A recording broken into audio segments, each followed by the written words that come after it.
10.2 question number 9 to কৰিম দিয়া আছে অকেন্দ্ৰযুক্ত বৃত্তৰ xy আৰু x dash y dash এই দুইটা কি দুডাল সমান্তৰাল স্পৰ্শ আৰু স্পৰ্শ বিন্দু C তাৰ মানে এই বৃত্তটোৰ বেলেগ এটা স্পৰ্শ বিন্দু C আন এডাল স্পৰ্শক AB এই C বিন্দুটোত কি হৈছে আন এডাল স্পৰ্শক AB এ কেনেকৈ কাটিছে xy যেটো স্পৰ্শক আছে সেই স্পৰ্শকৰ xy এ বিন্দুত আৰু x dash y dashৰো ঠিক B বিন্দুত কাটে সমান্তৰাল স্পৰ্শক হলে কেন্দ্ৰৰ পৰা দুটা উল্টা সাইডত হ'ব ইয়াত P বিন্দুত xy এডাল স্পৰ্শক আৰু Q বিন্দুত x dash y dash এডাল স্পৰ্শক এই দুডাল কি xy আৰু x dash y dash দুডাল সমান্তৰাল স্পৰ্শক এই দুডাল সমান্তৰাল স্পৰ্শক আকৌ বেলেগ এটা বিন্দু C আন এডাল স্পৰ্শক কা হৈছে যেটো xy এ বিন্দুত আৰু x dash y dash B বিন্দুত কাটিছে এতে প্ৰমাণ কৰিব লাগে যে AOB এই পুৰা কোণটো 90 ডিগ্ৰী এই কোণটো প্ৰমাণ কৰিব লাগে যে AOB = 90 ডিগ্ৰী এতিয়া আমি অঙ্কন কৰিব লাগিব অঙ্কনত কি লিখিব লাগিব OC আমি সংযোগ কৰিম আমি কি পাইছিলো আগতে এটা বহিবিন্দুৰ পৰা বৃত্তলৈ টনা স্পৰ্শকবোৰ সমান বহিবিন্দুৰ পৰা এই স্পৰ্শ বিন্দুলৈ এইটো স্পৰ্শক হৈছে আকৌ ইয়াৰ পৰা ইয়ালৈকে স্পৰ্শক হৈছে গতে AP আৰু SC সমান হ'ব ঠিক তেনেকে কি হ'ব BC আৰু BQ সমান হ'ব বহিবিন্দুৰ পৰা স্পৰ্শক সমান হয় তাৰ মানে কি হ'ব AP সমান SC হ'ব আৰু BC সমান BQ হ'ব মই ইয়াত লিখিছো A বহিবিন্দুৰ পৰা কি হ'ব AP সমান SC হ'ব আৰু B বহিবিন্দুৰ পৰা BQ সমান BC হ'ব এতিয়া আমাৰ এই ত্ৰিভুজ দুটা লম AOP আৰু AOC এই দুটা ত্ৰিভুজৰ আমি কি পাম চোৱা এই দুটা ত্ৰিভুজৰ AP সমান SC আমি এতিয়া উলিয়াই লৈছো OC আৰু OP কি হ'ব সমান হ'ব কিয় এই দুইটা একে বৃত্তৰ ব্যাসাৰ্ধ আৰু AO সমান AO সাধাৰণ বাহু এইটো দুইটা ত্ৰিভুজত আছে কাৰণে এইটো সাধাৰণ বাহু এতিয়া আমি কি লিখিম ত্ৰিভুজ AOP আৰু ত্ৰিভুজ AOC AP সমান SC একৰ পৰা ইয়াত এইটো এক লিখি লৈছো AP সমান SC এইটো কি লিখিছো এক গতে AP সমান SC একৰ পৰা এইটো হল বাহু AO সমান AO সাধাৰণ বাহু মই অলপ আগত বুজাই দিছো বাহু OP সমান OC একে বৃত্তৰ ব্যাসাৰ্ধ এইটো মই বুজাই দিছো এইটো হ'ব বাহু গতে ত্ৰিভুজ AOP সৰ্বাংশম ত্ৰিভুজ AOC ত্ৰিভুজ AOP সৰ্বাংশম ত্ৰিভুজ AOC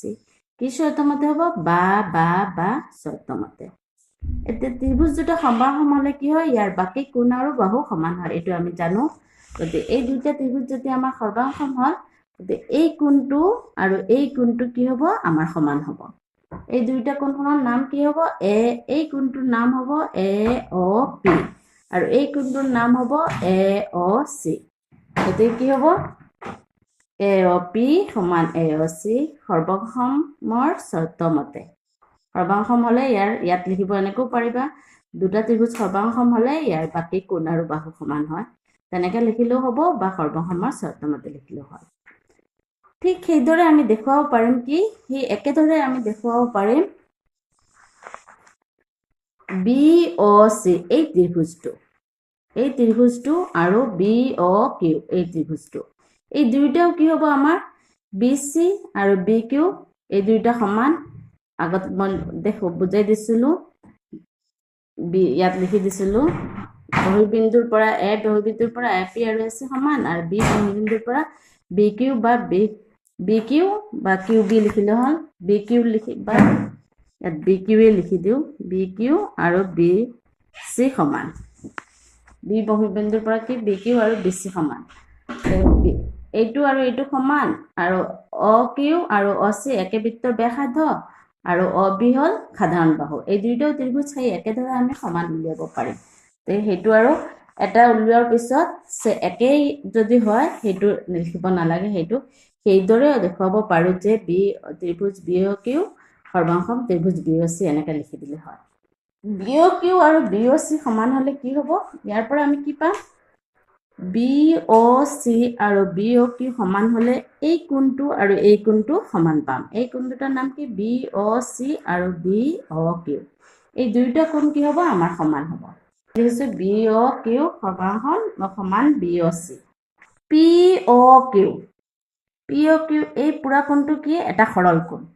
POQ এটা সৰল কোণ। গতিকে সৰল কোণ হলে কি হৈ যাব? POQ = 180 degree. এতিয়া POQ আমি কি লিখিব পাৰিম চোৱা?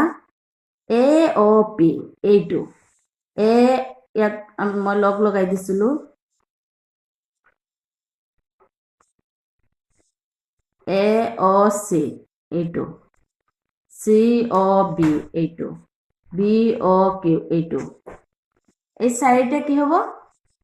AOP AOC COB BOQ এই চাৰিটা প্লাস কৰিলে POQ এই পুৰা কোণটো হ'ব নে নহ'ব? এই চাৰিটা প্লাস কৰিলে। গতিকে ইয়াত কি লিখিম? AOP plus AOC plus BOC plus BOQ = 180 degree. ঠিক আছে? এতিয়া আমি কি পাইছো? আগত পাইছিলো কি? AOP = AOC এইটো আমি উলিয়াই লৈছিলো। এইটো নাম্বাৰ 1। এতিয়া একৰ পৰা কি হ'ব? AOP আৰু AOC সমান। গতিকে AOP ৰ জায়গাত আমি AOC লিখিব পাৰিম। গতিকে আমি ইয়াত কি কৰিম? AOP ৰ জায়গাত কি লিখিম? AOC। ঠিক একেই ধৰণৰ কি হ'ব? BOQ আৰু BOC সমান। গতিকে BOC থাকিব একেই আৰু BOQ ৰ জায়গাত লিখিম কি? BOC। কিহৰ কাৰণে লিখিম এইটো চাই লোৱা। ইয়াত চোৱা, আমাৰ এই কোণটো হ'ল কি? এই পুৰা যিটো আমাৰ 90 ডিগ্ৰী এইটো উলিয়াব লাগে। এই কোণটো কি হ'ব? AOC আৰু BOC এই দুইটা মিলালে আমাৰ এই কোণটো হ'ব AOC আৰু BOC। গতিকে আমি AOC থকা কিতাপ লিখিম AOC আৰু BOC। গতিকে আমি AOP ক AOC ত নিলো আৰু BOQ ক BOC ত নিলো। ঠিক আছে? এতিয়া কি হ'ব? AOC প্লাস কৰিলে 2AOC আৰু BOC প্লাস কৰিলে 2BOC। ইফালে 180 ডিগ্ৰী। ইয়াত লিখি দিলো 1 আৰু 2। তাৰ মানে এইটো আমি কি কৰিছিলো? 2 দিছিলো, 2 দিছিলো। গতিকে 1 আৰু 2 পৰা 2AOC 2BOC। এতিয়া এই দুইটা 2 কমন আছে। 2 কমন আছে কাৰণে কি হৈ যাব? 2 কমন ললো, AOC আৰু BOC প্লাস লিখিলো = 180 ডিগ্ৰী। AOC plus BOC = 180 আৰু 2 এইটো সাইডত আহিলে কি হৈ যাব? ইয়াত পূৰণ আছে, এইটো সাইডত আহিলে হৰণ হৈ যাব। 2 দি 180 কাটিলে 90 হ'ব। এতিয়া কি হ'ব? AOC আৰু BOC মিলালে কি হয় চোৱা। AOC আৰু কি? BOC এই পুৰাটো কি হ'ব? AOB।